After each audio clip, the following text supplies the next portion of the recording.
Hello and welcome to Media Made, the show in which we, year by year, explore the movies, music, and TV that most invaded our lives. I'm your host, Rod, and I'm joined by... The fantabulous, amazing, breathtaking, but, still allowing you to breathe. Hi, I'm Jess. I think, moving forward, I'm going to come up with a topical name for myself. So this episode, I am the Poohiest? I'm silly old bear, Rod. Please do this. Yeah. I 100% agree with this. Yeah, you also have to come up with your own nickname as well. You did a pretty good job today. I'm neither red nor a dwarf. There you go. I'm not going to say it. I'm not going to call you a name. Hi. Welcome to Media Made. This is a show where we, year by year, go through, the types of media that we saw or consumed the most. So, this episode is the... Year of our Lord. 1988. We're going to talk about TV of 1988. So what Jess and I have done is we have taken a look at all of the television shows that debuted in the year 1988. We're talking American TV, British TV, Japanese TV. We looked at a list of all of them. We did not watch all of them. Instead, we chose which one each of us have seen the most. Yeah. And we watched the first episode together, and now we're going to talk about it. Because these are shows that... have some sort of impact on the person that we are. Yeah. For better or worse. Yeah, and that, that arbitrary time period that is a year, What is 1988 if not young 1989? Let's hit you up with some quick facts about 1988. One, there's 2 8s. Ronald Reagan was no longer... Well, he was president up until 1989, but yeah, we had an election that year, I believe. Good old George H.W. George H.W. was elected president. That's about all I know from 1988. Was there an Iranian-Contra affair going on? I don't know. I was conceived in 1988. Hey, there you go. Was I? I think, yes. Yeah, we talked about this. Yeah. So anyway, yeah, this is TV, and what we've learned throughout this entire experiment is there's a wide gap between my taste and Jess's taste, especially with 80s stuff, Oh, 100%. Yeah, it's like the 80s media that I consumed the most was kid stuff. Is like, as a kid, it was just kind of like I was force-fed entertainment from the 80s, and it was timeless enough where I didn't know what time period it came from. It was all new to me. Yeah, sure. So we got more of that, and Jess has a little something completely different. Very different. And children's shows for me do not pop up until the 2010s. No, there's kid stuff in the 90s that we'll be talking about. Okay, fair. Yeah. But definitely not 80s. But this is 1988, so we're going to start out with my show of 1988, and I'll go ahead and get started on this. So, debuting January 17th, 1988, like beginning of the year. Yeah. On the Disney Channel, featuring the voice talents of Jim Cummings, John Fielder, Paul Winchell, and Ken Sampson, based on the popular children's books by A.A. Milne, we have The New Adventures of Winnie the Pooh. Gotta get up, I gotta get going, I'm gonna see a friend of mine. Where she's lip-syncing it. He's round and he's fuzzy, I love him because he's just Pooh Bear, Winnie the Pooh Bear. He's looking for fun. Oh gosh. Right, but... Before we even started talking about this show, can I just say this song is the devil? It is such an earworm. But he's just looking for fun. I collected these clips, we watched the cartoon, and I can't stop singing it. That's very true. I get in the car, Pooh Bear, Winnie the Pooh. It's getting ready for work. It just keeps happening. Heating up lasagna. Yeah. There's some kind of dark magic imbued with that melody where it's like... It's stuck. It's like that scene. It's bardic magic in the form of a stuffed bear. Yeah, it's like that song from Inside Out. The gum song. Yeah, the Pixar movie about emotions and a kid's brain. And like, there's just jingle that's constantly popping up. That's this Pooh Bear song. It won't stop. Man, but yeah, this is New Adventures of Winnie the Pooh. I have a lot of history to get into, but did you watch this show as a kid? No. Never? Not once? I'm sure I probably like caught an episode when I was babysitting someone, maybe, but I was babysitting there. Did you watch the like original cartoons? No. Like really? Not even like the original theatrical cartoon? No. Why are you always surprised? You don't know know. I am not a Disney kid. But like Winnie the Pooh just didn't penetrate your world at all? I didn't really know. I was like, when was my first introduction to Winnie the Pooh? And I think like one of my friends had like a Winnie the Pooh backpack. And I was like, what's that dog? Oh gosh. It's a yellow dog. I mean, Pooh Bear doesn't have a dog friend. Isn't the dog in Garfield yellow? There are yellow dogs in the that's world. true. Yeah. Yeah, and also the rabbit in this show was purple. No, I know he's green. Oh, he's green. Yeah, green rabbits.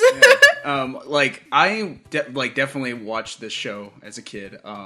Like it was just on all the time. Like it debuted as like a Saturday morning cartoon, but like when I was growing up, it was on the afternoon on the Disney Channel. So like I think we talked about this with DuckTales. I remember coming home from school and doing my homework while the TV was on, and I would watch Gilligan's Island. I would watch like whatever Disney afternoon cartoon was going on at the time. So like the Timon and Pumbaa show or the Aladdin show. Oh yeah. And then Pooh Bear was also there. So I just remember sitting in my like desk in my room or somewhere, like doing my math homework and listening to the like freaking Pooh Bear song. Yeah. Yeah, I like, even as you're saying, like, I remember catching a couple episodes of animated Aladdin, or never actually the Timon and Pumbaa one. So I'm like, did I watch? No, but I didn't. I have no memories of Winnie the Pooh. And luckily, if my mom listens to this, she's not on social media, so she can't correct me, and nobody will know. To be fair, I don't. There's only one episode I actually remember before we watched this pilot for this show here.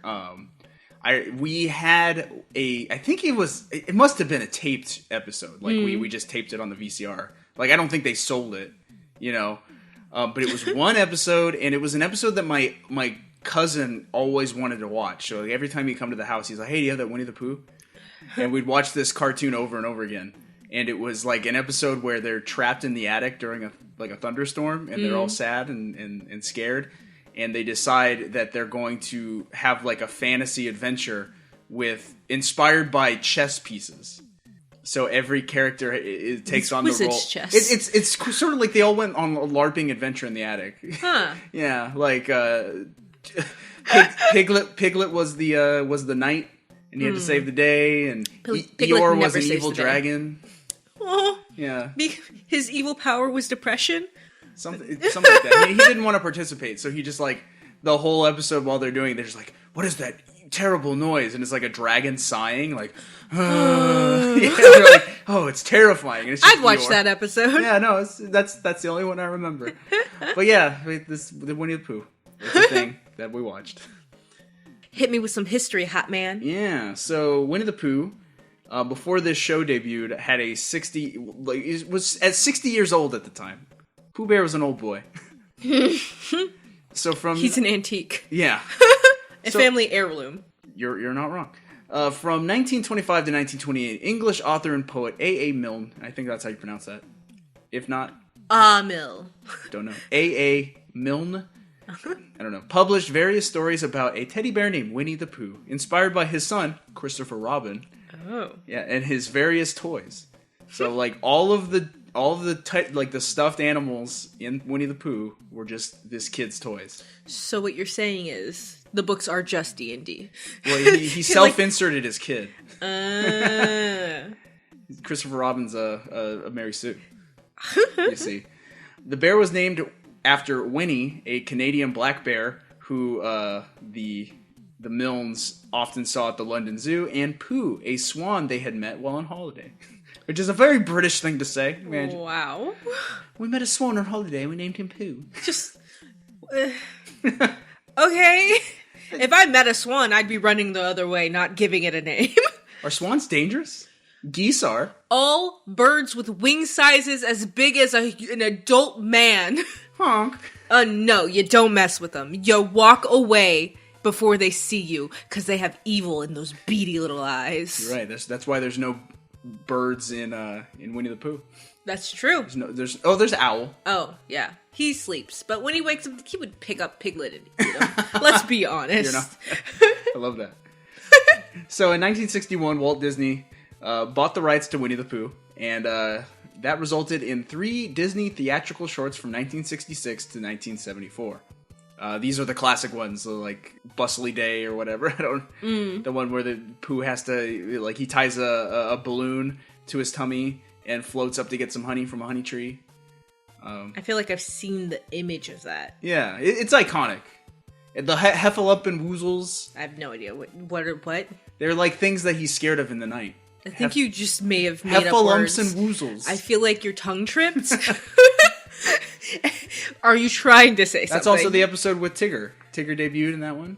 Tigger debuted in the episode we saw. Oh, you mean classic stuff? Yeah, before classic. This. Yeah, this Okay. is all old, like the original. Yeah, the original Over the shorts from the 60s and 70s. Got it. So those were a huge hit. They were eventually collected into their own movie, like all 3 shorts kind of stitched together with some, original content kind of strung along in there. And that was called The Many Adventures of Winnie the Pooh, and that was released in 1977. And hot take, I think it is in my top 5 favorite Disney movies of all time. Wow. Yeah. Okay. Does that mean I have to watch it one day? Are we going to have, like, a night of your top 5 movies? Maybe. No, I don't want to. I was going to say, if we ever go back in time and do media made for the 70s, like, I don't think Winnie the Pooh beats out Star Wars for 1977. So that's me making a bold prediction. I think Star Wars wins. We'll see. Anyway, in 1983, Disney brought Pooh Bear to TV with the show Welcome to Pooh Corner. It was like a puppet show. Now, you didn't want puppets terrifying? That sounds like it's there's terrifying. like a from what I understand, there is a universal fear that was created from this show.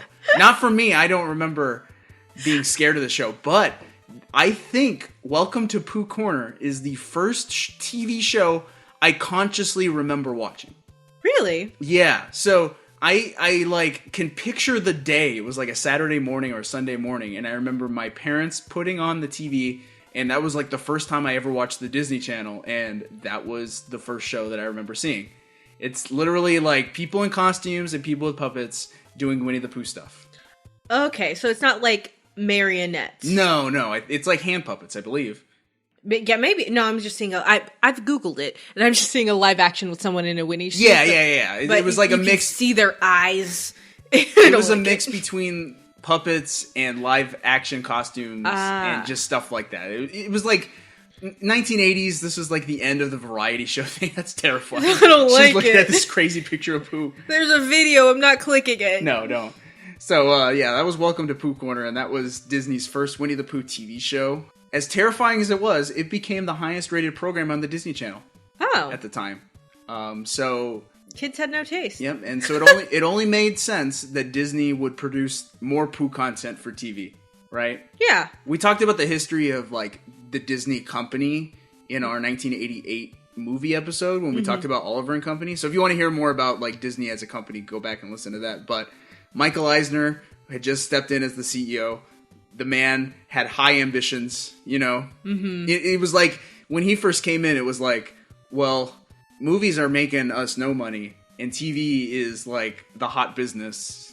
So let's just make more TV. Yeah. Which, and in the long run, right, wasn't a bad. No, it was good, and it resulted in like the Disney Afternoon and DuckTales. We talked about that in 1987 TV. But before even the Disney Afternoon in the late 80s, Disney was already trying to produce like Saturday morning cartoons for other networks. So an animated Pooh show in the same vein as the original shorts was originally proposed by Walt Disney Television Animation Vice President Gary Crisell, who cited the merchandising potential, which is so on brand for them. He's like, gonna make us a lot of money. Oh man, why did that immediately trigger a memory of Spaceballs? Look at all the merchandising! Yogurt shirts everywhere! Well, like, 80s was all about commercialism, so it makes total sense. Oh, like, man. think about the TV shows on the 80s at the time. He-Man, Transformers. Yeah. It was like, they're just long commercials for toys. Yeah, that's fair. G.I. Joe. So, I'm sure Disney was like, cha-ching! Winnie the Pooh. We'll get them on backpacks. We'll get them on lunchboxes. We'll sell them Winnie the Pooh stuffed animals there. You know, like it was cutthroat. Oh man. Yeah. So Mark Saslov, writer of the DuckTales pilot, which we watched, was brought on to develop a pitch for the Winnie the Pooh show and was ultimately named co-producer of the show. Good job, Mark. Yep. So the New Adventures of Winnie the Pooh was sold directly to ABC because Disney realized that they had already sold Saturday morning cartoons to NBC and CBS. So they sold Gummy Bears to NBC and the Wuzzles to CBS. And they were like, let's just spread the love around. ABC, you get one too. Like Disney had their pardon my pun, they had their hand in every honeypot. Boo. Also, you said Care Bears wrong again. No, well, Gummy Bears. I'm telling you, it's a real show. No. Gummy Bears. That's probably, I like, that's a better theme song than the Winnie the Pooh song, but not as catchy. Lukewarm take. Yeah, so basically ABC was like, okay, yeah, we want this Winnie the Pooh show, and Disney was like, yes, but at the same time, there was like this internal debate between Disney executives who were like, well, we have the Disney Channel now. Why don't we just debut shows there? True. And but you know, I think other businessmen were like, but that network money, that commercial money, because like honestly, like you get more ratings on the networks than you do on cable anyway. So a deal was struck where episodes would first air on the Disney Channel, but then eventually make their way to ABC. So ABC was the first Hulu. Yeah, I guess so. It'll be there a day later. Yeah, that's kind of what it was. Yeah. And I didn't watch Saturday morning cartoons until I was like Junior high. Little younger than that, I would say, like maybe 5th grade. Yeah. 4th or 5th, yeah. I don't know. Power Rangers was definitely a big thing, but that's not a cartoon. To me, it was like Pokemon. Pokemon was the reason I watched Saturday morning cartoons. To be honest, Sailor Moon. Fair enough. You were not you didn't even watch DBZ until much later. That's also true. So anyway, ABC pushed Winnie the Pooh hard, placing ads in prime time and other high traffic time slots. So they were like marketing Winnie the Pooh to adults who were watching TV in prime time, hoping that their kids would watch. Yeah. Makes sense. And famously, a television commercial aired during the ABC Sunday Night Movie on September 4th used the tagline, quote, "Before taxes, before puberty, there was childhood, and Winnie the Pooh." Oh, no.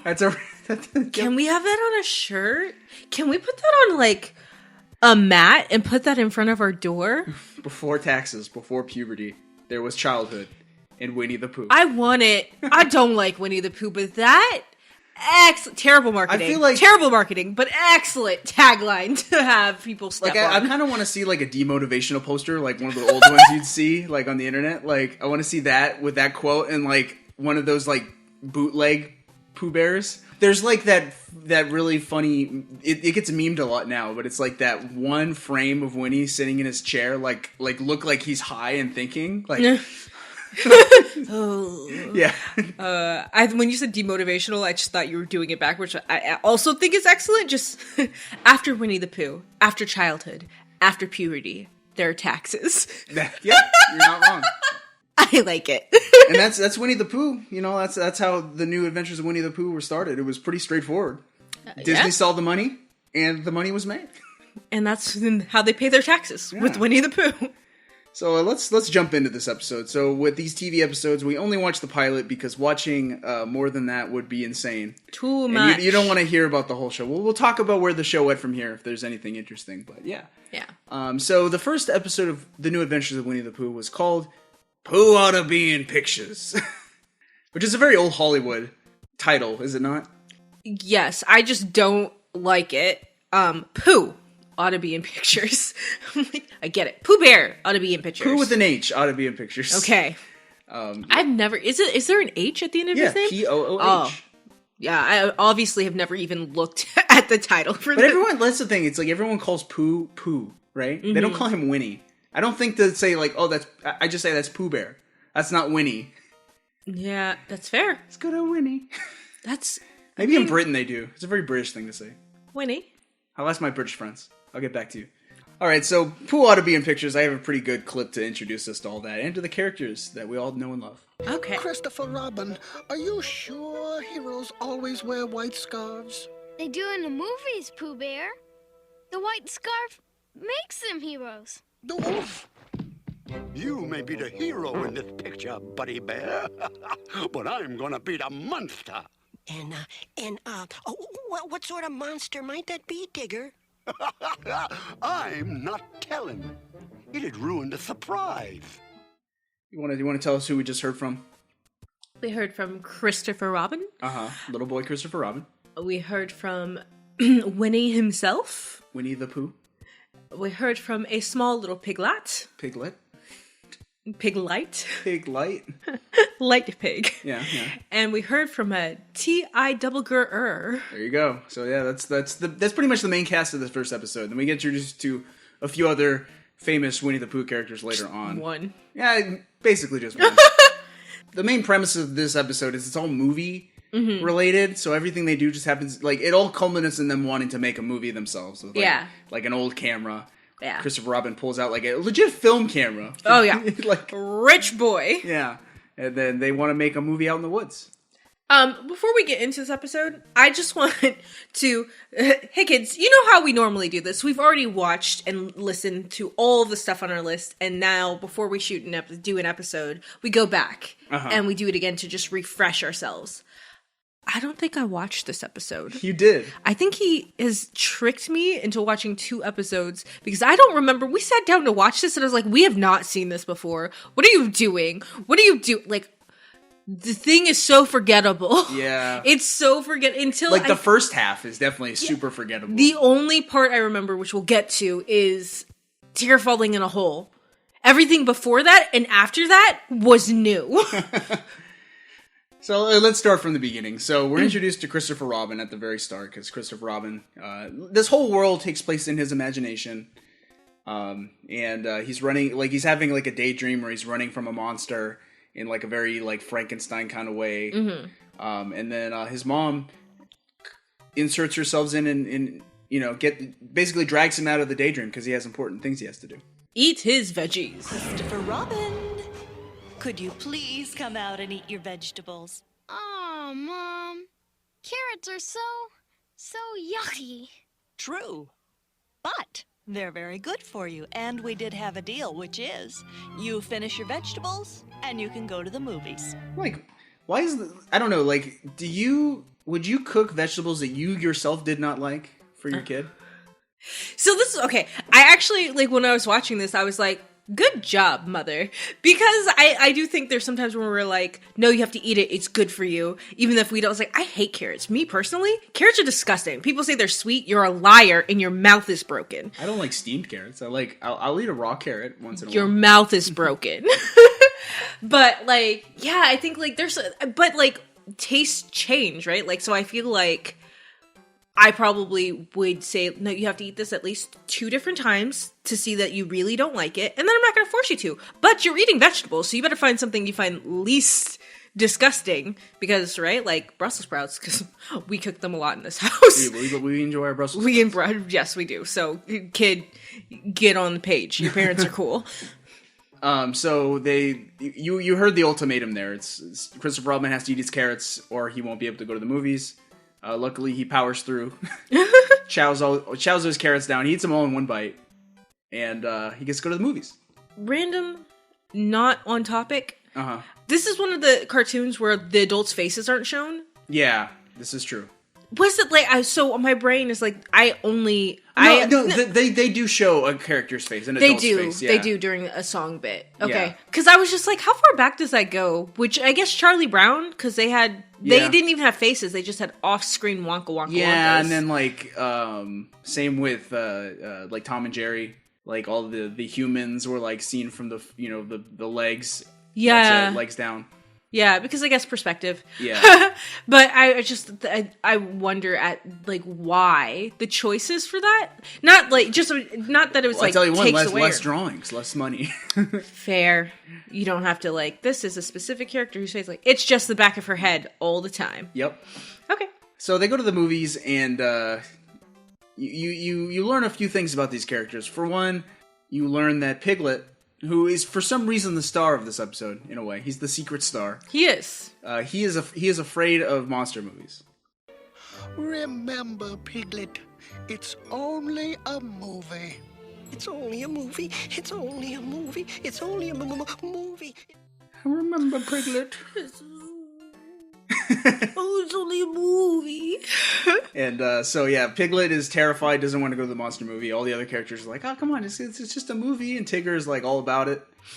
And then Christopher Robin walks up and he's got a bunch of food in his hand, and he drops it all because he's a bad kid. This clip is titled "Bad Kid" because his mom is like, he's not supervised. That's true. He is an unaccompanied minor. Yeah, at the movie theater, he's with got at least 3 stuffed animals in his hands. Yeah, and like several boxes of popcorn and candy and things. Here's all the stew.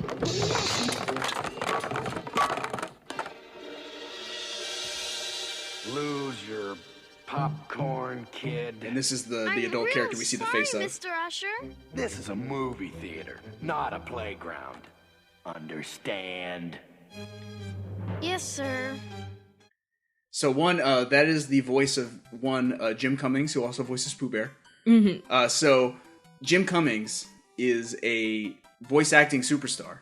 Mm-hmm. Okay, we heard him already in DuckTales. He was El Capitan. Oh, right. And now he's the usher. Mm-hmm. He's Pooh Bear. So interesting story about the voice actors here. So the producers of this show actively sought all of the surviving original cast from the Winnie the Pooh shorts from the 60s and 70s to, like, I guess, have continuity, right? So John Fielder, Piglet, Hal Smith, Owl, and Paul Winchell, Tigger, all returned to the show, but Sterling Holloway, voice of Pooh, was too old, so he just said, I don't want to do the show. So Jim Cummings stepped in and did it. Apparently, Paul Winchell, who plays Tigger in, like, the 3rd or 4th season, also, like, stopped doing Tigger, like, he stepped away from the show. So Jim Cummings is like, I'll do Tigger too. So he's just like, he can do everything. Powerhouse. Yeah, the man's a genius in voice acting. So I just wanted to throw that out there. The man. You even if you don't think you've heard his voice before, you definitely have. And we will certainly call him out again with future episodes. Okay, so you mentioned the bad song. Oh yeah. Yeah, so this episode is also a musical. Yeah. For like Are 2 all of them seconds. musicals? Huh? 2 seconds. I don't know. It's definitely a minimum of 3 minutes. Here's the thing, this too caught long. me by surprise because I don't remember any other songs from this show as a kid. One, I don't remember too much about this show anyway. Yeah. But, like, I don't remember a lot of songs, but this act of the episode, like, just stops, full halt, so that they could sing a song while at the movie theater. And it's a song, I guess, trying to prove to Piglet that it's just a movie. Right? I'm gonna play a little bit. You just tap out when you're done. Okay. I've seen him rip, I've seen him tear, I've seen him trotting through the air. But I stood by without a care, 'cause tigers don't get scared. It's just a bunch of movie tricks to make you think this thing exists. It's terrible. There's really nothing there. Here's the chorus. It'll be all right, 'cause it's make-believe. It's just I can't. I'm done with that. All right. Okay. So it's so bad. It makes me think of American Tail, of the tiger song. Yeah, and it has like a kid badly singing, which is like one of the worst things ever. That's the thing. I like this kid. You know, I don't want to crap on him too bad, but man, He's great voice acting. great voice actor. Oh, that's another thing. Christopher Robin's American in this. Mm-hmm. I guess the show, and I questioned it while we were watching it. Yeah, but you did. I guess the producers did. Like, it was a conscious choice. We want to Americanize Winnie the Pooh. Huh. So, the setting was changed from England to America. Christopher Robin was basically made to be a contemporary 1980s kid. And not a 1920s British kid. Did he feel 1980s? I guess so. It was just like, there's a living room, or the kitchen living room. Yeah, my brain is like, nah, I still get 20s vibes. But okay. They weren't watching monster movies in the 20s. Like, not like that. How do you know? You weren't there. Whatever. They're not listening to jazz. I don't know. So yeah, going to a Nickelodeon, watching some monster. That whole song sequence has a bunch of like It's them like causing havoc in the movie theater. Yeah. It was a very not great scene. Not that it wasn't great, but like we were like, no, stop. Like Pooh or Piglet fell on the ground, and we're like, We're looking I at... can suspend my disbelief, right? It's a cartoon, I totally get. But part of me, a very large part of me apparently, is like, but this is in Christopher Robin's imagination, and these are just stuffed animals, and it's like Piglet's on the ground, and now he's covered in gum. Yep.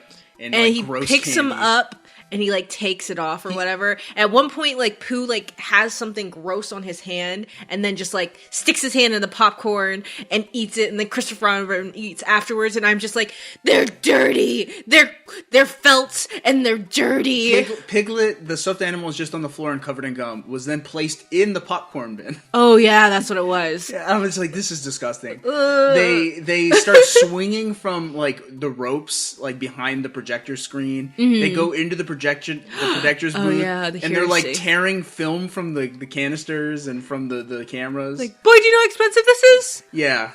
So it's just this.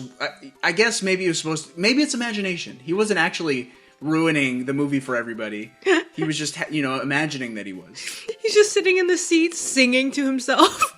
And oh gosh, I'd hate that kid. And then the usher comes to get him out, and he's like running around still singing to himself. Like, where's your adult child? Right. Anyway, and that's where the commercial break happens, is the song ends at a commercial break. After he runs from the theater. Yeah. Into the nighttime. And then we return back, and we have the point of the episode right here. Hey, let's make our own monster movie. A really scary one. Scarier than the one we just saw? Yes. Yeah. Or at least we're going to try. That first part took like 20 minutes. Okay, it wasn't that long.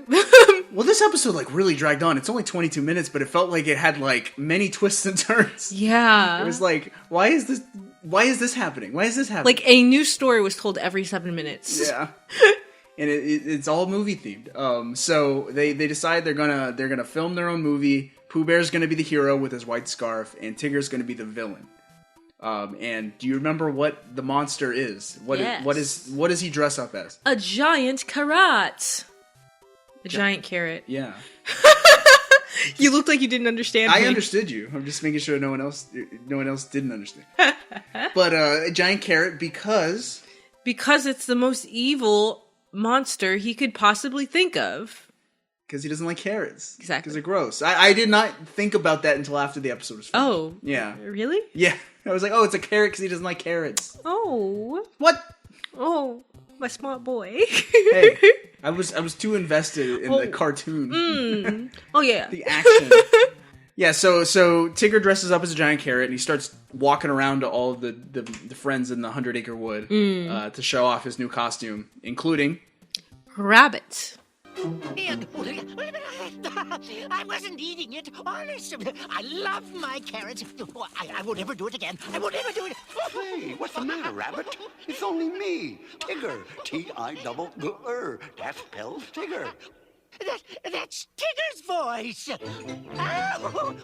The giant carrots eat Tigger. So everyone's terrified of this giant carrot. They all think it's real. Because Tigger can't get out of the costume. The zipper's stuck. Yeah, so that's like the second third of the episode, I guess, is everyone trying to stop the monster, who is just Tigger, in a costume. They come up with a plan to stop the carrot. Yes, because they've all at this point seen them, except Christopher Robin. Yeah, what was he doing? He like went to get more film, or the film like rolled away. The plot. He has his own camera with film. The plot needed him elsewhere. Plot needed him elsewhere. So he leaves. So his imagination can run free. So they concoct a plan to demolish the carrot, I guess. Yes, to trap it. All right, now remember, when the carrot comes, you frighten him into the hole with the cymbals. What? You'll scare the carrot into the hole. Okay, no need to yell. And, what shall I do with this honey pot, Pooh? When the carrot falls into the hole, you pour the honey all over it. Why? Not too much, of course. That's the one part of the plan I understand. Why cover him in honey? Maybe carrots are more To- tasty with honey on them? To suffocate him? Yeah, I don't know. I don't know. It's a waste of honey poo. Scare the carrot into the hole. Makes sense. Maybe because it's too sticky to climb back out I the hole? don't know. This was not a good plan, Pooh Bear. Hey, but it goes off Winnie. without a hitch. I mean, there's a hitch. What's the hitch? That rabbit doesn't scare him in time because he doesn't see the carrot come up because he's got big old earphones covering his big old ears. Earmuffs.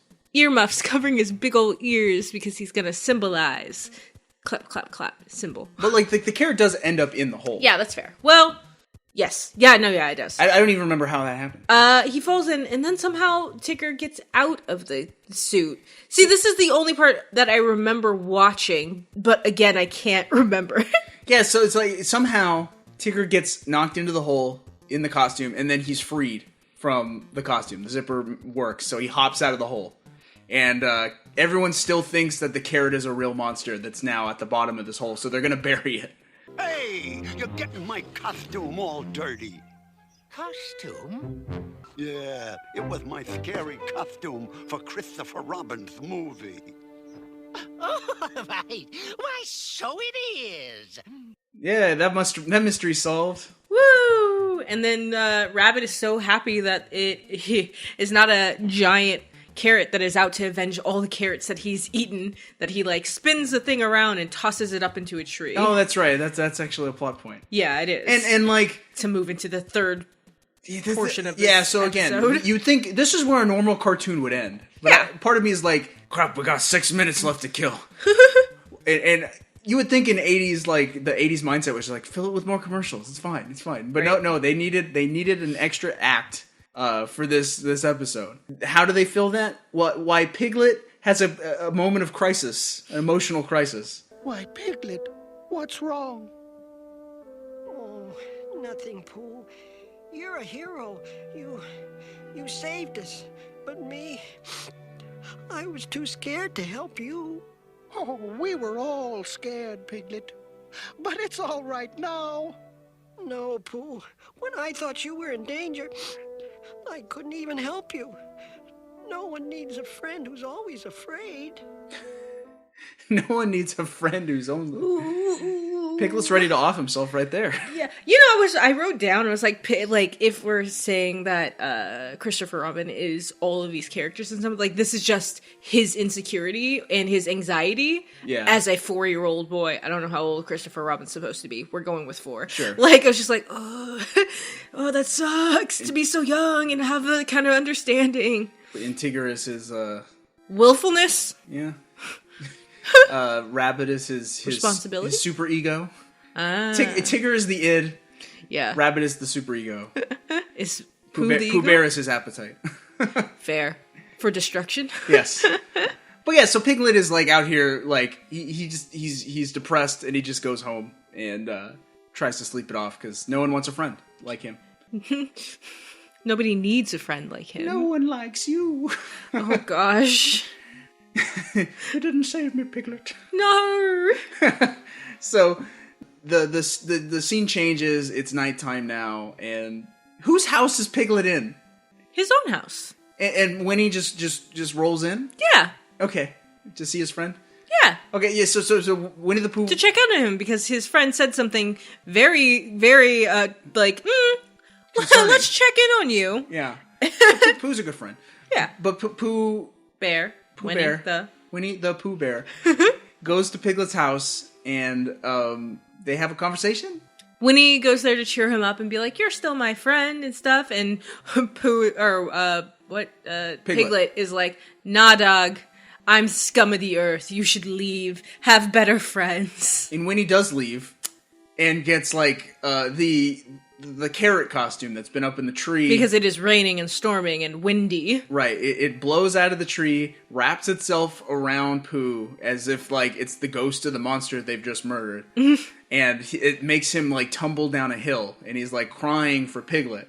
So Piglet has the moment where he says, okay, it's time to be a hero. I'll save you, Pooh Bear. Whoops. And he fails spectacularly. But hey, it works. It works out. He falls into Pooh Bear, and the monster itself was just fabric costume anyway. So, Yeah. Yeah. Piglet, you saved me. I did? Yes, Piglet, you're a real hero. I am? Oh, yes. Oh, Just wait yes. till everyone hears about this. We all heard about it. I heard about it. Did you not hear about it? But that's the end of the episode, really. No, it's not. What's next? We have them shoot the movie. Oh, that's right. They do shoot the movie. It doesn't end, kids. There are 4 parts to this episode. I totally forgot that. I didn't even get any clips from that. But yeah, they do film a movie, and they screen it in his room. Piglet's the hero. Does Tigger have like a dinosaur hand puppet or something like that? Yeah. That's it though. Yeah. I think that's where the movie The show ends. The 22-minute show. that had like 7 parts. Still shorter than that other 22-minute show we watched because we had no choice because of you. In a few years, we'll get there. But there is one more scene that they have. They had to shove one more scene in here, and this one's reminiscent of the classic Winnie the Pooh cartoon. Oh yeah, I forgot. Yeah, so Winnie and Christopher Robin, they have to like summarize the episode and leave everybody off on a good note. I suppose we don't have to be afraid of carrots anymore. Not after the brave thing Piglet did.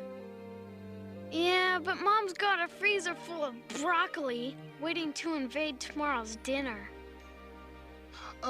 Christopher Robin, if it's all the same to you, could we skip dinner and have breakfast instead? Silly old bear. And then we get a nice little musical cue, and we're off to the credits. You can eat broccoli for breakfast. Yeah, I have Brussels sprouts for breakfast every morning. I feel like if my kid skipped dinner because he didn't want to eat the vegetables, I'd make him eat the vegetables in the morning. You just said you wouldn't make him eat carrots. If I didn't like the carrots, I'd be like, hey, I eat this stuff and I enjoy it. You need to eat it. Like I don't like bell peppers. Bell peppers are disgusting. I would not force my kid to eat bell peppers. Well, what if I your don't kid like them. loved bell peppers? Then he can eat them. I just won't force it if he doesn't like it. Got it. This little kid that doesn't exist. Christopher Rodney. Absolutely not. Commercialism, Lloyd. Yeah, there you go. Merchandising. We've merchandised our marriage in the form of this child. This is my son merchandising. So, that's the new adventures of the Winnie the Pooh. You want to guess on what critics thought of it? It was hashtag 2 thumbs up polar bear style. They loved it. Many critics praised the show's animation, writing, and positive messages. Yeah. The Yeah. positive message of who needs a friend like me. I mean, so I think, like, for the most part, I think, especially, parents groups and, Christian groups, they were like, this is the wholesome entertainment we want to show our kids. We don't want the violence of He-Man. Blog moms. Yeah. They weren't blog moms back then. They were parents groups, activists, probably. But, yeah, so Los Angeles Times called the show, quote, the best made-for-TV cartoon show in several seasons, claiming not only the classiest new show of the season, but also one of the best-looking series ever animated for television. It was pretty. Yeah, I would not go that far. So this episode was animated by TMS, Tokyo Movie Shinsha, who is, if you were an American studio and you were making a TV show, this is the animation studio you sent to get really good animation. They did the best work ever. I think they were maybe sleeping at the wheel for this episode. It's a bear. Yeah, it's there were some good shots of the carrot costume flapping in the wind and stuff like that. It was very nice. But there were other shots where I was just like, man, you guys did not put the effort into this. They were like, we're making a Pooh Bear show. We're not going to try too hard. But maybe the show got better. I don't know. Yeah, maybe. And the show was cited in the Children's Television Act of 1990 as an example of positive educational programming. Congress, I think they were trying to undo the commercialism of the 80s where hey, cartoons shouldn't just be advertising. They should have some kind of worthwhile educational value for cartoons. Yeah. Be like Pooh Bear. Yeah. Do it like we be doing it. And The New Adventures of Winnie the Pooh won a Daytime Emmy for Outstanding Animated Program in 1989. So, very well received. Good job, Winsome. Where did Winifred the Pooh. Where did Winnie the Pooh go from here? So, The New Adventures of Winnie the Pooh ran for 50 episodes over 4 seasons. The Winnie the Pooh media franchise, as established by the show, because, like, I think the show was the real jumping off point, right? It's like, it continued on with a series of made-for-TV holiday specials, which I think I had one on VHS, but I don't remember. Like, I think I did. I don't remember anything about it. There were 2 additional television series and 4 theatrical released movies. And I'm pretty sure I saw, like, Winnie the Pooh and Tigger 2 or something like the Tigger movie. I think there was a Tigger movie that was released in theaters. There definitely was a Tigger movie. And I think we saw that when my little sister was, like, into Pooh Bear. Like, I was a little too old, but she was into it, so we went into the movie theater to watch it, because it was like, my mom's not going to pay for multiple movies. That's fair. Yeah. 2011's Winnie the Pooh was Disney Animation Studios' last traditionally animated feature film to date. So, yeah. The last 2D animated cartoon that they've done was Winnie the Pooh in 2011. It's been almost 10 years since they've done anything but 3D animation. And as of 2012, Winnie the Pooh is the 3rd most popular media franchise in the United States. Oh, really? What beat it out? So the number 1 and number 2 are not American. Oh. They're both Japanese. Okay. You're going to ask me to guess. At least I'll give you one. You can do one guess. It's fine. I was like, at least you gave me a hint. As of, like, right now? Yes. There's so many Japanese things coming to my head right now. But let's go classic and say... I was going to say Dragon Ball Z. It's Pokemon. Oh. Pokemon's real number classic. 1. Hello Kitty number 2. Oh. Yeah. Hello Kitty's still a thing? Not like that it's not a thing, but I mean, like, of popularity. I don't really necessarily see a lot of... Total revenue estimated $86 billion for Hello Kitty. $76 billion for Winnie the Pooh. Oh. Yep. Let's get some Hello Kitty things. No. Let's make this whole wall a My Hello Kitty wall. older sister loves Hello Kitty. Just want to point that out. She loves the frog. I was gonna say, I was like, legit, you said that, I was like, there's no way she likes the cat. She likes the frog. She likes the frog. Oh, That's in line with her personality. And as far as Winnie the Pooh's legacy goes, here's a funny thing. Did you know that Winnie the Pooh is banned in China? I did know that. Because President Xi Jinping was... A bunch of memes were made comparing his physical appearance to Winnie the Pooh. He didn't appreciate it, so now it's banned because he's a petty man. Well, I mean, why doesn't he want to be, like, looking like a cuddly bunny? A cuddly bear? Because he's too much pride, I guess. I don't know.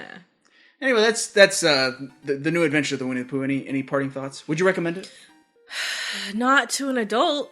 Yeah, unless nostalgia, but still, how did you feel about this nostalgia fact? Yeah, I wouldn't recommend it to anyone but kids anyway. And there's better kids cartoons out there. Yeah. It's like, if you have a very small child and you want, like, a for sure, this is wholesome in all, like, saccharine and all the, in every way, this is fine, I guess. It's on Disney Plus. But beware that you 100% will be singing the song. Yes.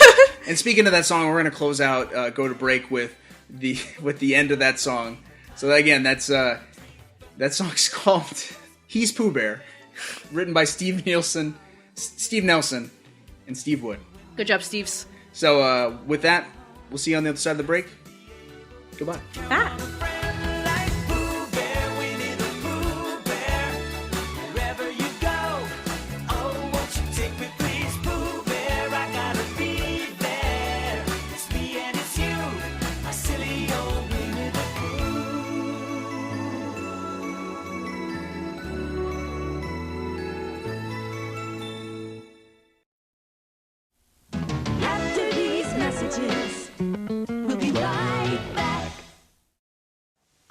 This just into the Disney Channel. Pooh Bear flies. Oh my, it's wonderful. Tigger sails. Looks like fun. Wish I could have some. And Rabbit races. Boy, that's terrifical. Now you can get the whole scoop when you join your favorite pals for fun and excitement. The New Adventures of Winnie the Pooh, weekdays at 8 a.m., 7 Central.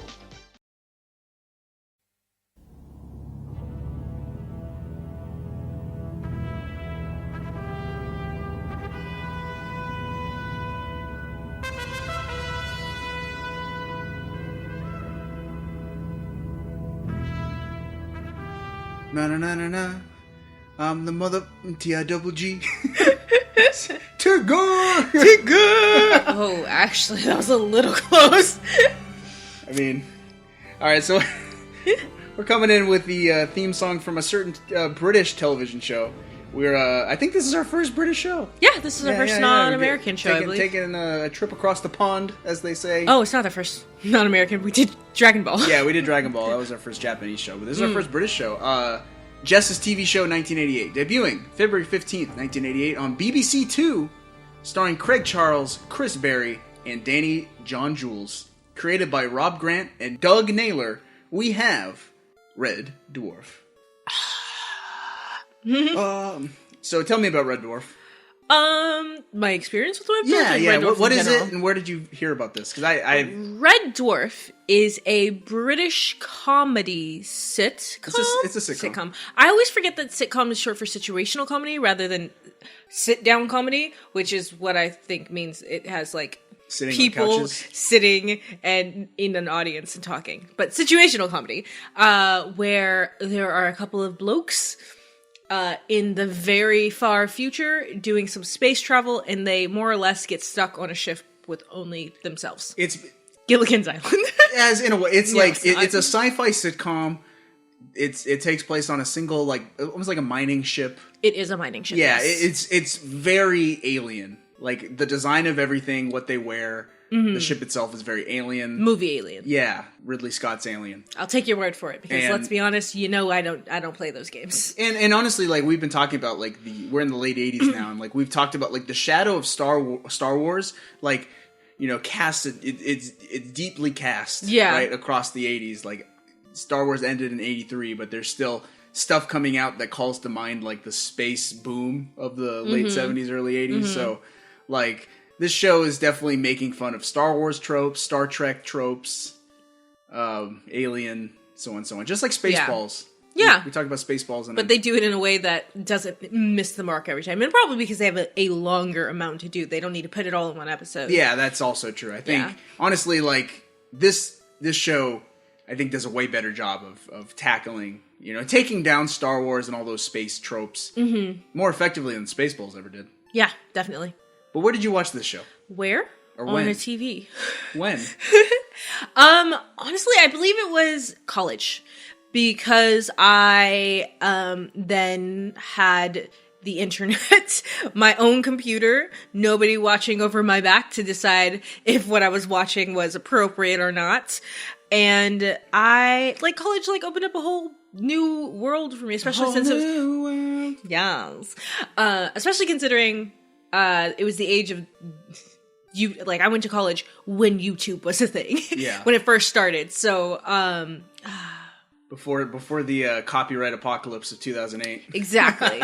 So being able to find different things was what I did. But I will say the episodes that I saw were part of the revival. Yeah, the revival. Yeah. Much in the same as with Doctor Who. So that is not what we watched here. But there was just a time where I was just checking out. I mean, you know me. Well, maybe you don't, kids, but my husband knows me. I watch a lot of non-American TV You do. and not just from one place, because I find it really interesting to see.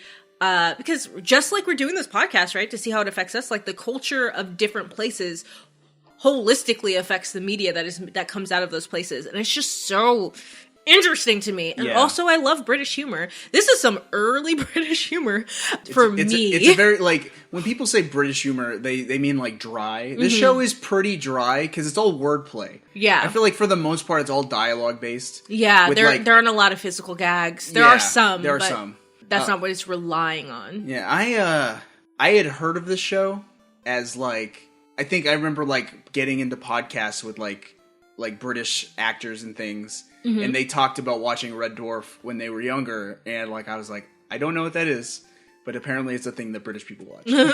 It was that and Carry On, and what is something Faulty Towers. Faulty Towers. Yeah, all this stuff. It's those are things that exist. I've never heard. Yeah, Stephen Fry shows as well. I can't think of stuff. I can see pictures of this is the person and what they did, but yeah. So us watching this show together was the first time I actually sat down and watched it, and It was good.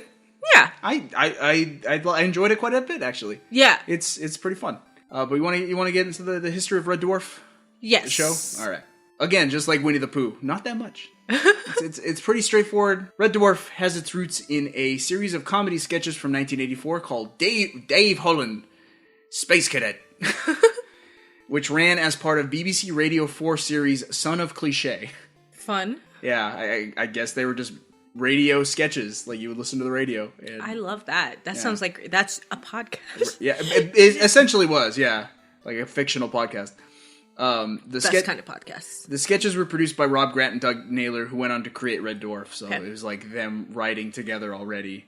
The sketches, as well as Red Dwarf, were inspired by films and shows like Dark Star, 2001: A Space Odyssey, Star Trek, Silent Running, Alien, Dark Star, which I just said.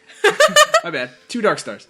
And Hitchhiker's Guide to the Galaxy. Hey. And as we play through the clips of the first episode, I'll point out things that remind me of those different media and movies and TVs.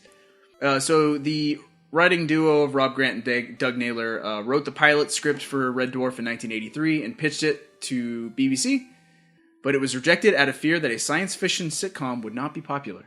Yeah, which I'm like, at the time I get, but it was like 1983, Star Wars had just come to a conclusion. I feel like that's the perfect time to release a sci-fi sitcom. You're right. Like, it was still very popular, I guess, but like, I think BBC made the wrong call there. Yeah. Well, I mean, I wonder because they make fun of a lot of stuff, so maybe that cool down period was probably, I mean, we can't tell either way. Either it would have been like even more hugely popular, or a lot of people have been like, no, don't make fun of my Star Wars. Yeah, I guess so. And maybe the TV producers thought it was a fad. It's like, oh, this space thing's just a fad. Fair. Who knows? But a surprise budgeting surplus helped Red Dwarf get picked up by the BBC in 1986. But even then, the series was on shaky ground. So, like, I guess up until like the airing, BBC like was not kind to the creators, the actors, the writers. They were just like treated as like second grade citizens almost, you know, like lesser than at the network. You can almost see that in just like the staging of the show. Like there's a lot of stuff where it's like they could have done so much more, and like what are these sets and things. Yeah, so I think they didn't trust the team with a lot to make this show. It was like, we'll give you a little bit, you know, we need the program, we have a bit of extra money, but don't go crazy. And they didn't, because they couldn't. But they kind of did. They got away with a little bit. Tell me about it. Well, let's get into the show. That's really it. So that's Red Dwarf. Episode 1 of Red Dwarf is called The End, which is in itself a funny wordplay. Yeah. The pilot of the show is called The End. So, yeah, let's jump into the show. We're introduced immediately to the 2 main characters. What are their names? Dave Lister. Uh-huh. And Arnold... I think his name is Charles Rimmer. Arnold Rimmer. Arnold Rimmer, you're right. Dave Lister, Arnold Rimmer. This is what they sound like. Lister, shut up! I'm only humming. Well, don't! Lister, don't hum and don't make any stupid sounds with your cheeks. Lister, one more sound, anything, and you're on report, Milado. What job number's this? And he then says nothing. He mimes as if he's talking. Right, that's it. Lister D, 3rd technician. Offense, obstructing a superior technician by humming, clicking, and being quiet. So that's Charles Charles. I keep saying Charles. Just say Lister and Rimmer. They are a couple of, I guess, engineers on the ship called the Red Dwarf. It's it's doing a job just like the ship in Alien. Like they're space like miners, you know. They're heading home from a job. It's almost like, you know, old whaling ships of the 17th century, if you know what I mean. Are you making a Moby Dick reference? I sure right am. Now? It's just like Moby Dick. You know, so they're headed out, and like this show has a lot of bureaucratic humor. Yeah. So, because Lister is a very like working class guy. Mm-hmm. He seems like undereducated, I guess. You know, like very like street tough. He's not insubordinate, as we'll hear. He kind of is. He's not. except specifically to Rimmer. Well, he's no. wild at heart. He's wild at heart. He actually has insubordination. I was just thinking. Yeah, about he what is. happens He in is the episode. insubordinate. Yeah, but he's got a heart of gold. Yeah, We he's got a love heart Lister. of bronze. And then you have Rimmer, who is this uppity, ambitious stick in the mud. Yeah. But also like bumbling. Yeah. I think he thinks too much of himself. Yeah. When at the same time they're both idiots. Yeah. But Rimmer doesn't think he's an idiot. Yeah. Rimmer's kind of the worst, if I'm going to be honest. Like, Yeah. I know you didn't really watch more, but because the episodes, there are only 6 episodes a season because British TV. And there are times where it's like, Rimmer, you're the worst, dude. Rimmer. But it's funny because he always gets cut down, right? He always gets Yeah. cut down a peg. Like, he's the butt of every joke. Yes, but also kind of like ends up on top at the end of each episode. Fair enough. For more different reasons. Anyway. But yeah, so let's hear a little bit more of their banter because like this is the show. Yeah, the show is just them arguing to each other. And so you heard it there in that last clip. Rimmer just wrote up Lister for being insubordinate. So a superior comes in to check up on them. Now, Rimmer, I'm just going through McIntyre's artifacts, and I see that you've filed 247 complaints against Lister.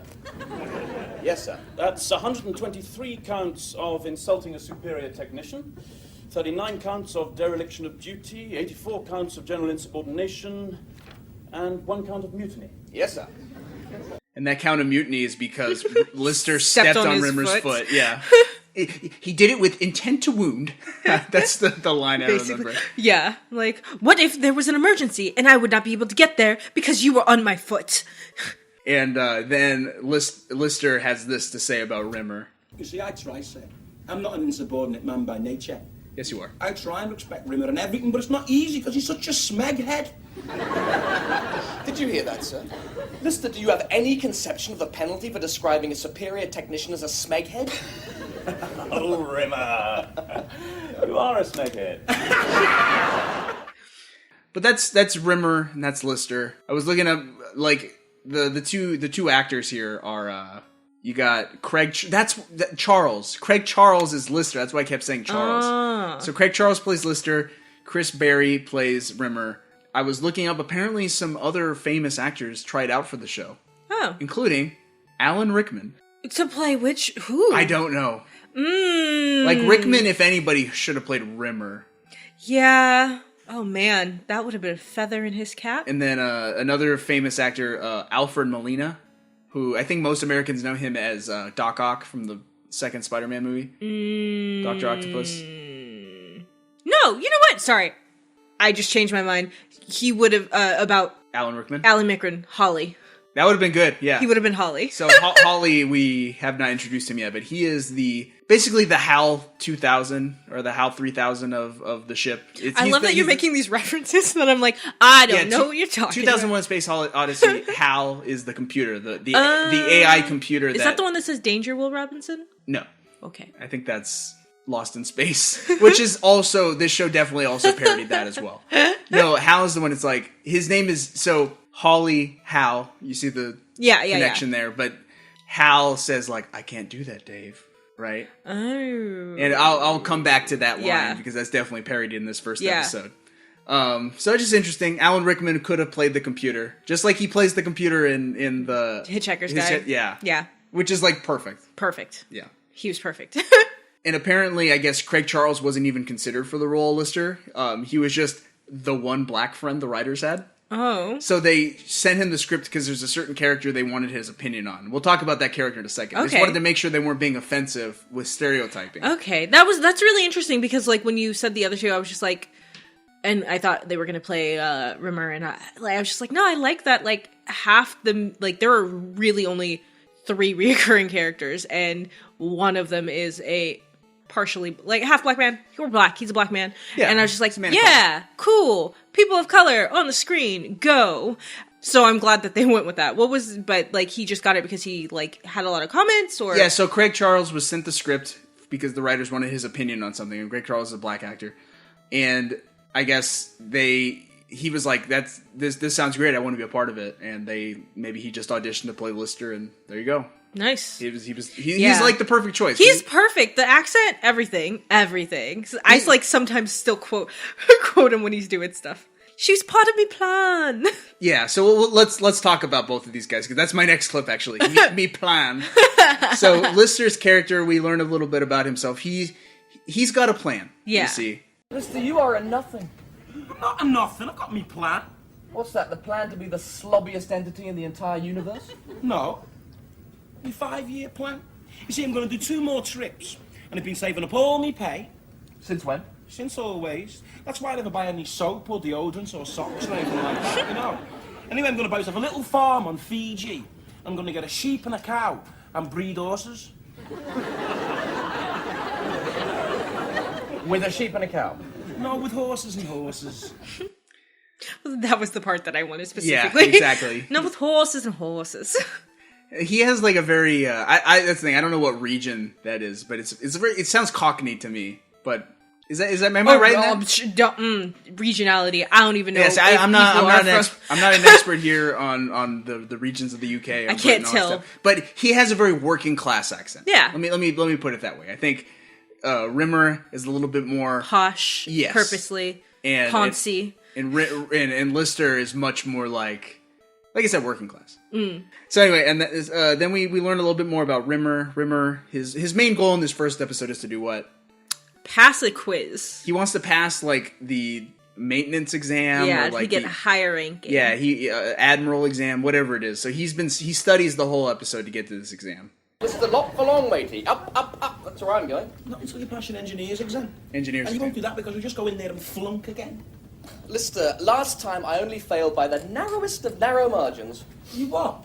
You walked in there, Rose. I am a fish. 400 times with a funny little dance and fainted. That's a total lie. No, it's not. Peterson told me. No, it's not. Peterson told me.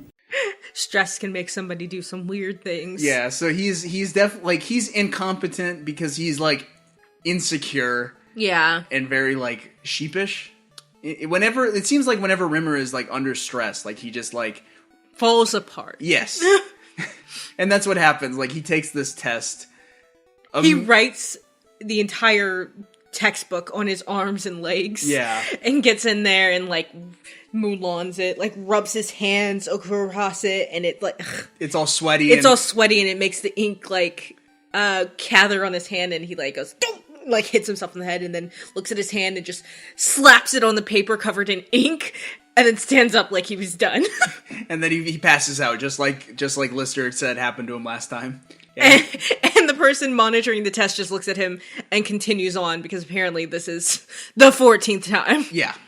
So that's like the introduction. We're also introduced to a bit more of the crew. Mm-hmm. Spoilers, the crew is not all that important. No. The only important thing is they tell us specifically is the funeral. Yes, so they have a funeral for a random a remembrance for a crew member named George, and I have a clip here from the very American captain. Folks, today is a day for both sadness and joy. Sadness for the passing away of George, and joy because George is back with us, albeit as a hologram. Now, some of you may not have traveled with a hologram before, so I ask you to treat him as a normal man, because he is in every respect like George. He has George's personality and George's knowledge and experience. Of course, he can't lift anything or touch anything, so I ask you to cooperate with his request. And please, take every care not to walk through him, not even when you're in a hurry. It's like one that's funny. Like, it's just silly that they have to go through this bureaucratic process of reminding everybody. He's a hologram now. He's a dead man brought back to life as a hologram. Don't touch him. He can't do anything. He's just here. He's just here to talk at us. Yeah. And I also think it's interesting that the captain is American. Mm-hmm. Because I think it's an inverse of Star Wars, where in Star Wars all the Imperials are British and all of the heroes are American. Oh. I think that's the joke. Or like in Star Trek, where like Jean-Luc Picard is like a very British man.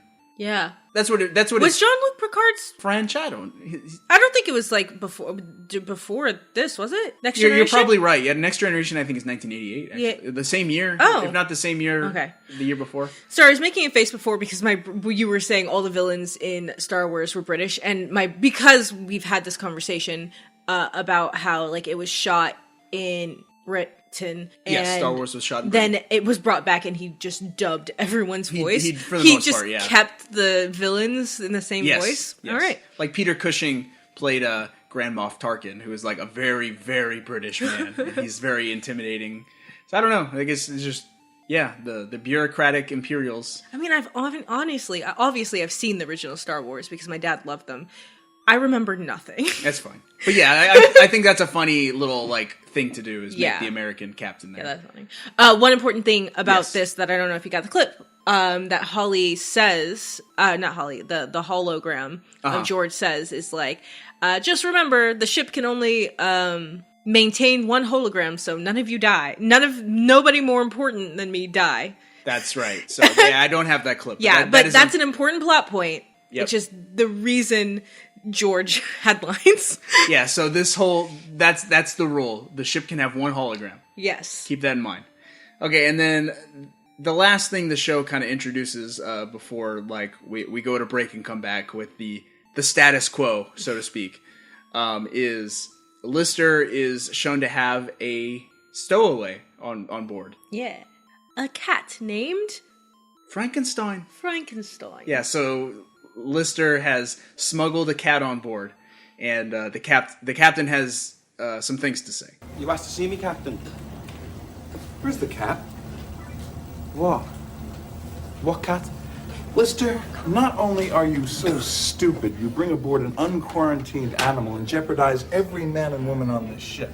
Not only that, but you take a photograph of yourself with the cat and send it to be processed in the ship's lab. One, that's a very old thing to say. It had to be processed in the lab because it's film. Because it's film. He had to develop it. Yeah. To me, like, it almost reads like you sent it to everybody via email or, via text, but they didn't have that back then. Right. But anyway, so that is another very important thing. The captain gives Lister an ultimatum. Either get rid of the cat or go into stasis and go into stasis for 18 months and forfeit all of your pay, and then when we get to the next loading dock, you're off the ship without a job and without pay. Right. So Lister has that ultimatum and he chooses the cat. So he's like, that's fine. Which makes sense now that I remember that he's like, I was saving up all my pay. Like, he probably has enough money to move to Fiji, so he's just like, I'll just take an 18-month break away from Lister. Maybe away from Rimmer.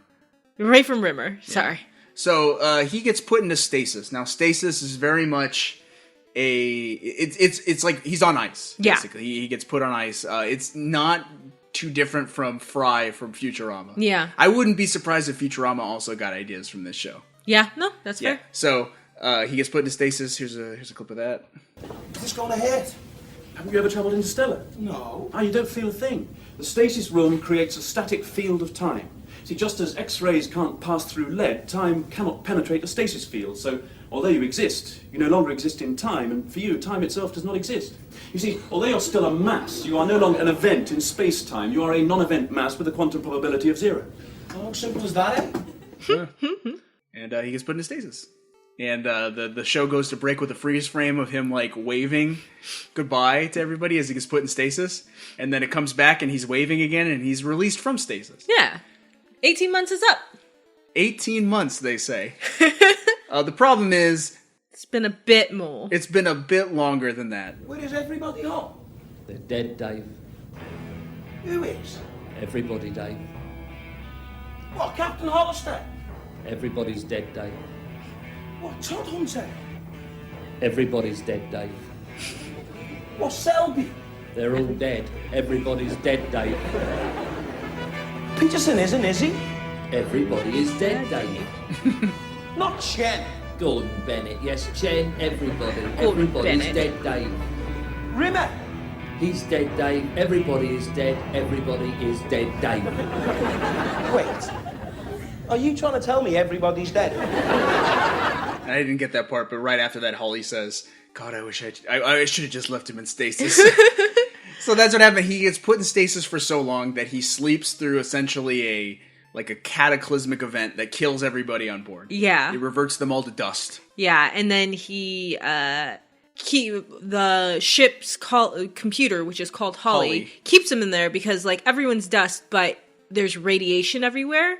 And did they say how long it's been yet? I think like 3 million years. 3 million. It's been 3 million years. He's been in stasis for 3 million years. Also, can I say that whole time you were playing that clip, I was just imagining the deep, deep timbre of Alan Rickman's voice, possibly. Everybody's dead, Dave.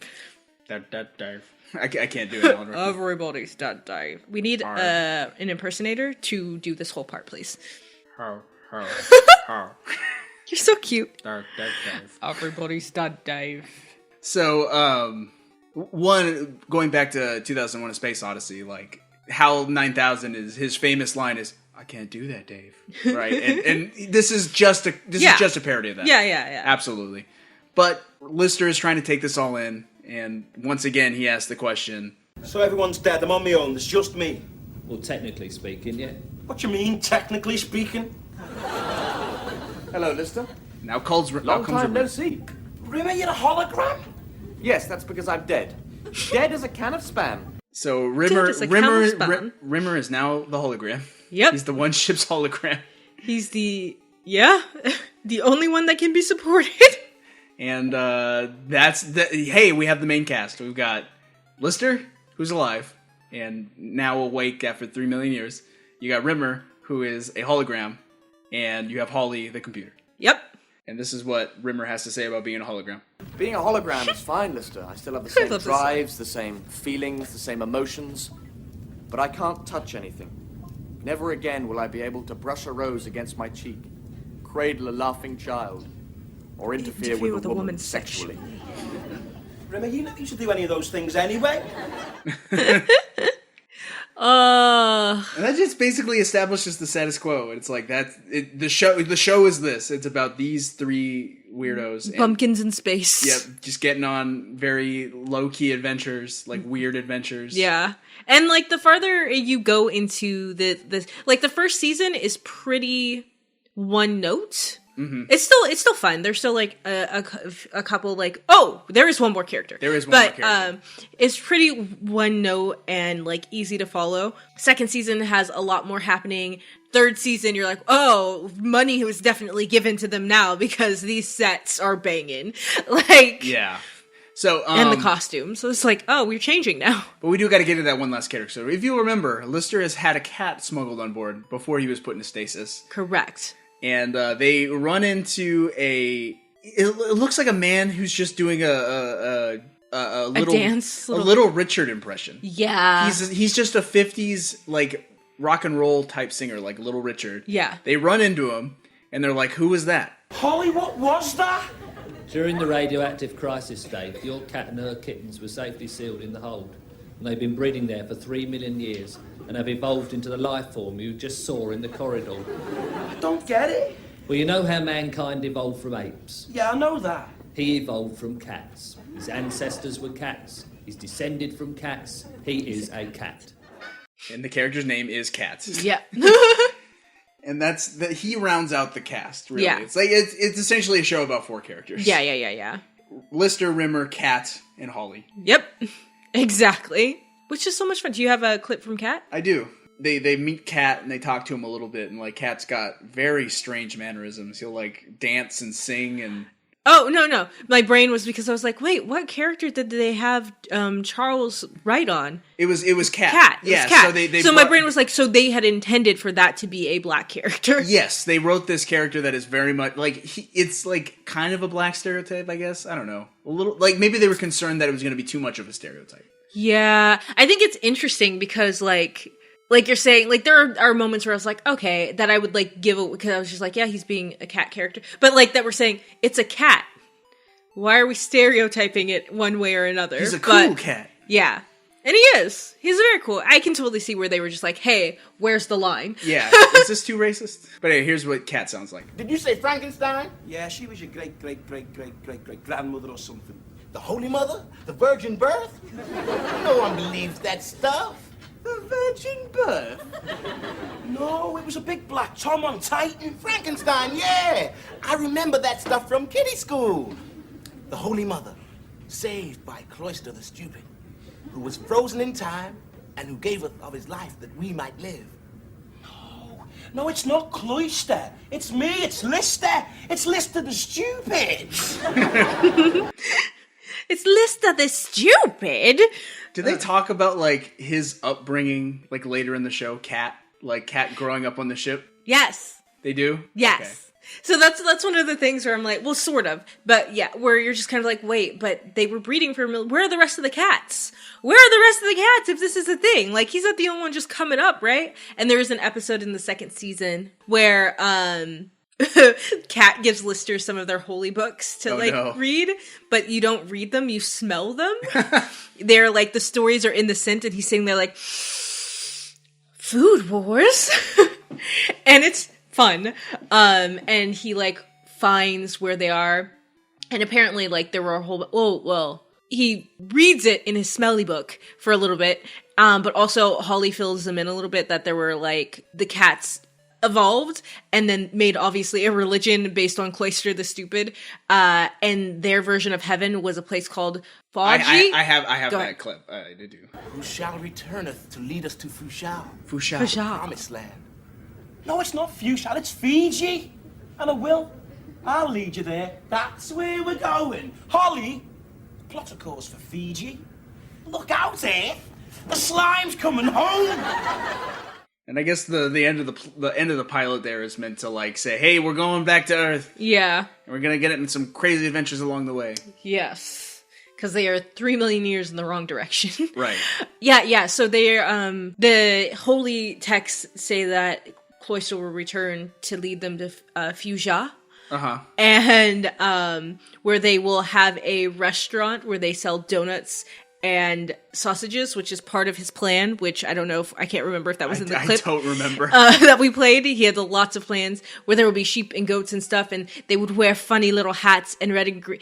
And they had a holy war because half of the cats believed that the uniforms would be red, and the other half believed that they would be blue, and they had a war against it, fighting, killing, and dying until they were like, forget it, and they like left on separate pods to go and find Fuja for themselves. And so the only people they left behind are Cat, because he's stupid, and one other like religious holy person that you only see once in season 2. But when Lister gets all this information, he's like, they fought a war over it was blue or red? That's stupid. They were gonna be green. And then he just moves on. So I love the great thing about this is like they have these like very sci-fi concepts, and then it's just nonsense. They make jokes out of everything. You know, it's like it's like these cats they evolved over 3 million years into human beings, but it really doesn't matter all that much. It's like let's just have a one-off joke explaining it, and that's all we need. Yeah, that will never be referenced again. Right. Yeah, it's just like. It's a fun show. It sure is. It lands. Like, there are some jokes that you may not find funny. There are some slurs in here that were of the time that I'm just like, no, not okay. But not they were intending, you know. So so as I was like thinking about this show, it reminded me of a certain web series that I like called Red vs. Blue, which is a video game based web series. It's a comedy show. It's based in the video game Halo, if you know what that is. It is also just about a limited cast of dum-dums, kind of trapped in a single location and just get on adventures involving themselves. It's like they create the adventures for themselves. They create problems that they then have to solve, and it's all situational. It's like just a bunch of idiots trapped in a place, and what kind of, maybe one day someone will just stumble into the place they're in. They'll have a little adventure with that one person, and that person will leave. It's very similar to that. Yeah, but it just works. It totally works. Because I feel like at one point in our lives, we were all that, right? Like, we were a kid with a friend group, hopefully. There were just a bunch of, like, Nimrods. Just like, oh, okay, what are we going to do today? Skip school and go to Bevmo to buy some soda. I don't know. But the show is, like, the writing is smart enough and clever enough. Yeah, absolutely. So, yeah, this is definitely a recommend for me. 100%. Definitely recommend. Glad that you finally watched it. Yeah. So let's talk about what other people thought of this show. Okay. So the show's pilot episode, the one we talked about, received over 4 million viewers, which is very good. Yeah. But viewing figures dipped in successive episodes, and the first series had generally poor ratings by the end. So apparently it was like a big event thing. People watched the first episode, people stopped. Maybe BBC was right, at the time, or maybe it was a little too late. People were like, space stuff, that was so 1983. Yeah. I don't know. But the show did continue on for several series after that. It seemed like every year there was one for the next 4 years at least. Yeah. So from what I understand, the ratings steadily increased into the third and fourth series. Yeah. The third series was kind of a shake, best. right? A shake up in the status quo even, right? Yeah. Yeah. I was like reading fan reviews and stuff like that. Apparently people say like the show peaked in series 3. Or that's when it found its stride, really. So like I while you were watching it in the other room, I like sampled a little bit here and there, and it all seemed fine. Yeah, it was all fun.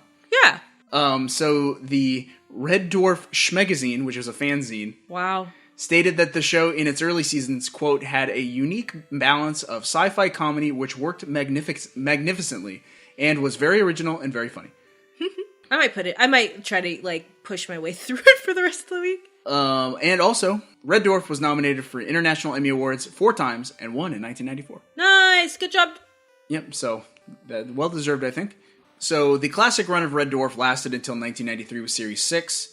A writing shakeup took place right after that in 1995, resulting in a revamped film-like format for Series 7 in 1997. So that's when they booted the studio audience. And the original writers? Some of them, yeah. I think at least one of the co-creators actually left, like to do his own thing, and so I guess they just wanted to revamp the show. They like went for more like a film thing with like better cinematography, dynamic cameras, and stuff like that. And I was like thinking back to the type of like sci-fi shows that were on in 1997, and I'm thinking like Star Trek Voyager and yeah, probably Next Generation at that point. Next right? Generation, I think, had just ended. So like the third wave of Star Trek shows were going on. Battlestar Galactica. Bears beats Battlestar Galactica. But yeah, those shows which were more filmic in their presentation. Maybe that's what they were going for. I'm not sure. Yeah, maybe. And not the place for a British comedy. Yeah, these changes were seen by some fans as disappointing. I can't say. I haven't seen it yet. Same. We're going to see it.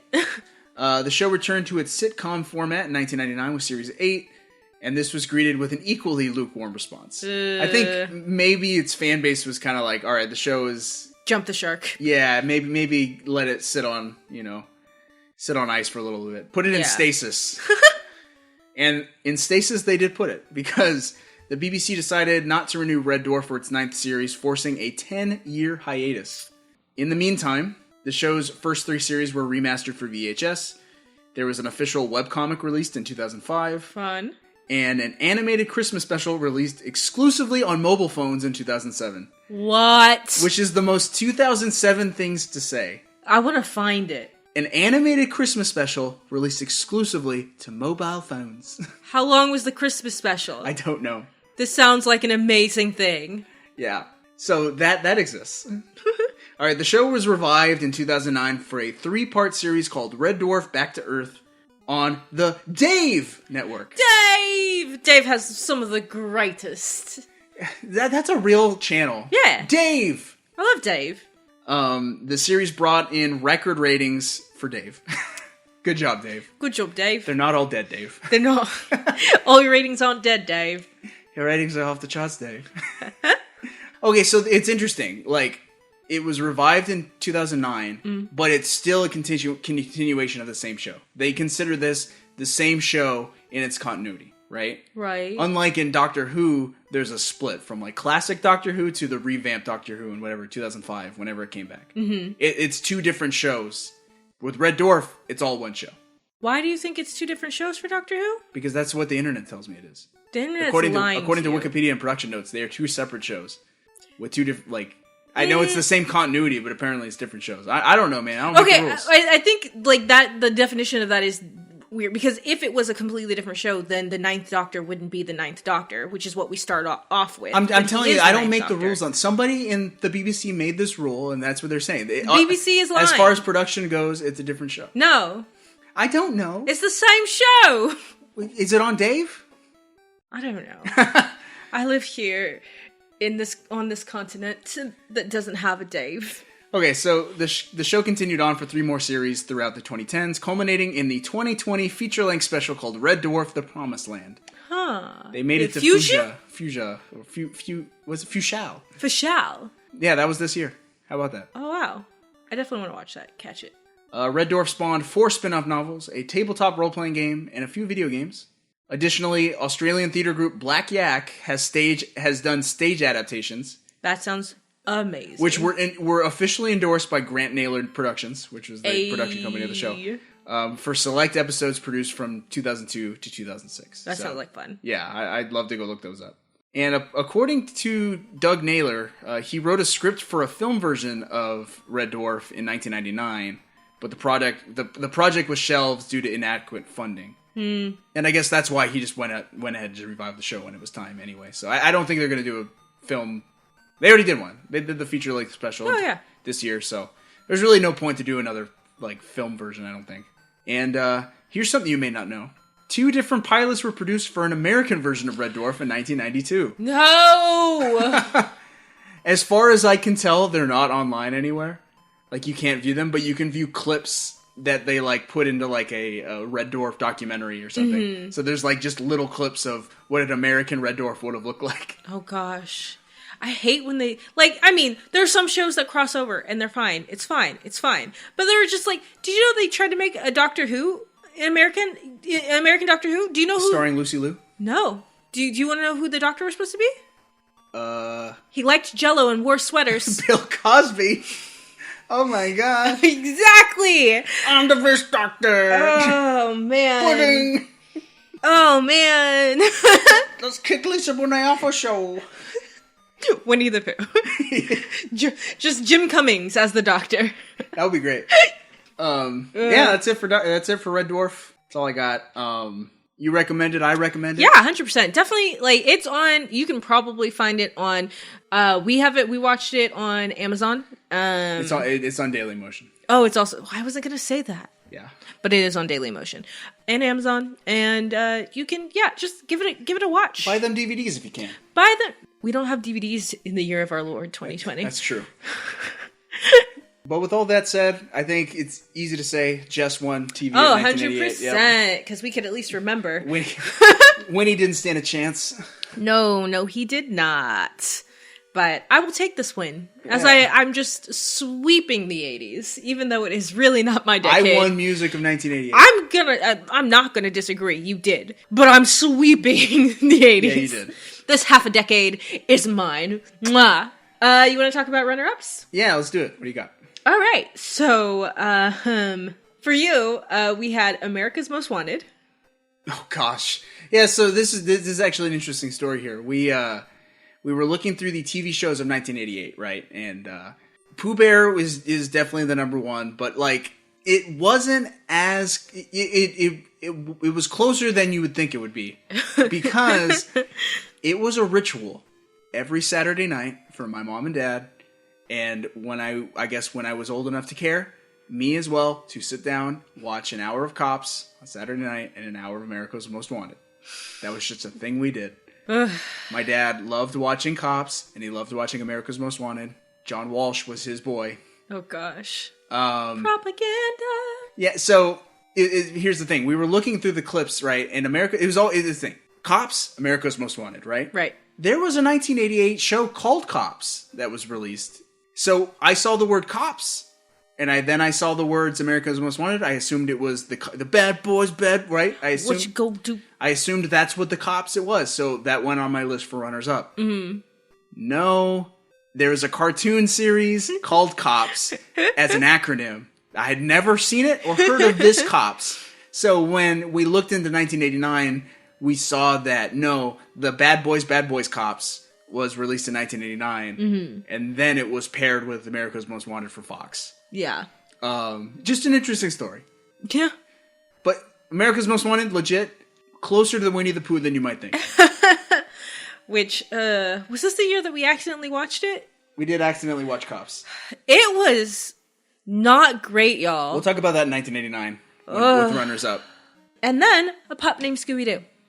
Yep. So I've never seen a single episode of that show. Yeah, this is in the time when Hanna-Barbera was trying to rebrand their image.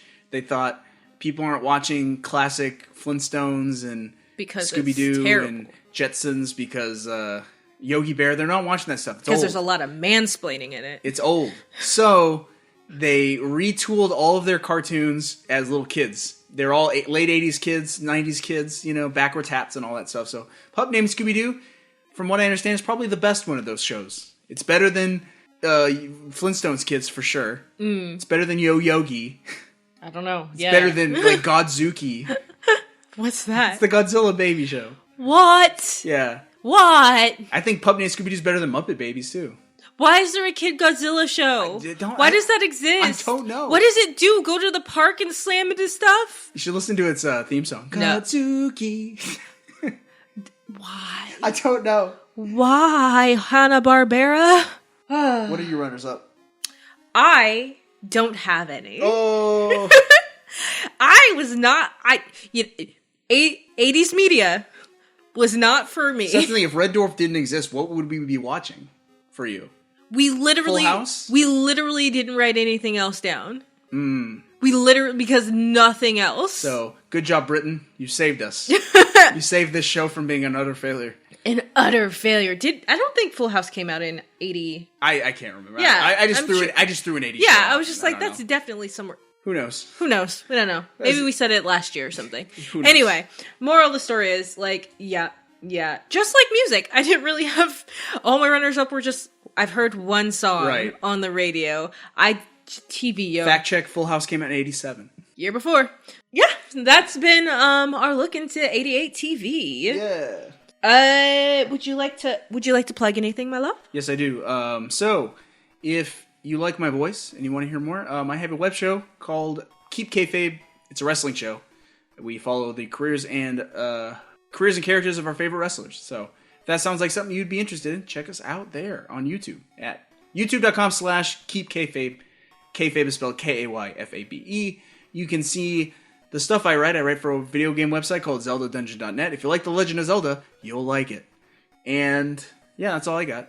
Oh, follow me on Twitter at Rod the Master, and you can follow this show at Media Made Show on Twitter as well. Yeah. As for me, if you want to check out anything I'm doing, I am Taming Tales on YouTube, where I put up stories and sometimes poetry and sometimes book club stuff. It's honestly a catch-all for whatever I feel like. It's what I want to put up there. So you can check me out there if you would like to. I'm not on Twitter. And if you like what you listen to, we appreciate you listening to the show. We hope you enjoyed it. If you did enjoy it, please leave us a review on iTunes. Leave a comment on whatever podcast machine you may be using. Send us a tweet, whatever it is. Let us know you're listening to the show. Let us know you enjoy it. Thank you for listening. We invite you to do the same thing that we're doing right here. Go through a list of every TV show in 1988. Yeah. Decide which one you saw the most of. Was it one of ours? Was it something different? Let us know. Do it with a loved one. Mm-hmm. If we are your loved ones, definitely tweet at us so that we can share in it with you. Tell us what media made you. That's all we got. So we're going to close out with the ending theme to Red Dwarf. It's so good. It's, I guess it's performed by a singer named Jenna Russell. I think it was written by the show's composer, Howard Goodall. But that's what we're going to leave you with, so with that... What's the title of the song? I don't know. Ah. It's a bop, though. It is a bop. I enjoy the song a lot. So anyway, thank you for listening. We'll see you in 1989. Night, kids.